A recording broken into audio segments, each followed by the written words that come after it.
一到秋冬季節咧，就特別想食豬腳薑噶啦。有一個粉絲咧，特登揾鄧師傅訂咗20斤嘅1號土豬豬腳啊！試過咁多種豬腳咧，我亦都係認為1號土豬係最好食噶啦，健康得嚟又放心啦，皮厚骨膠原蛋白滿滿啦。嗱，我哋呢度1斤嘅豬腳就會配4兩嘅高明木沙薑啦，呢個配比煮出嚟嘅味道係啱啱好噶啦。薑我就中意切片噶啦，咁樣更加之容易入味，食起身又更加之方便喎，唔會一大嚿咁樣難咬啦。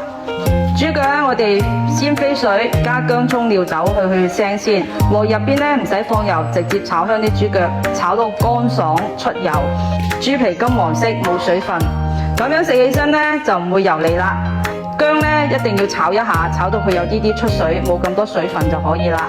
嗱，將佢放入煲入邊，再放入豬腳、甜醋、1片紅糖，中小火煮45分鐘，再放入我哋提前準備好嘅雞蛋啦，浸到聽日就可以食噶啦。嗱，呢個1號土豬咧，啲皮係特別厚，食起身骨膠原蛋白滿滿噶啦。啲蛋咧就唔係好大隻噶啦，夠晒入味啦，又唔會好硬喎，煮到啱啱好噶啦。呢種薑咧係非常之好食嘅，一啲渣都冇，食起身真係辣辣地、脆脆地，好正啊！食之前咧一定要煮翻透啦。天氣凍嘅時候食翻碗豬腳薑，成個人都暖粒粒啊！咁樣打包好咧，我哋就可以攞俾啲粉絲啦。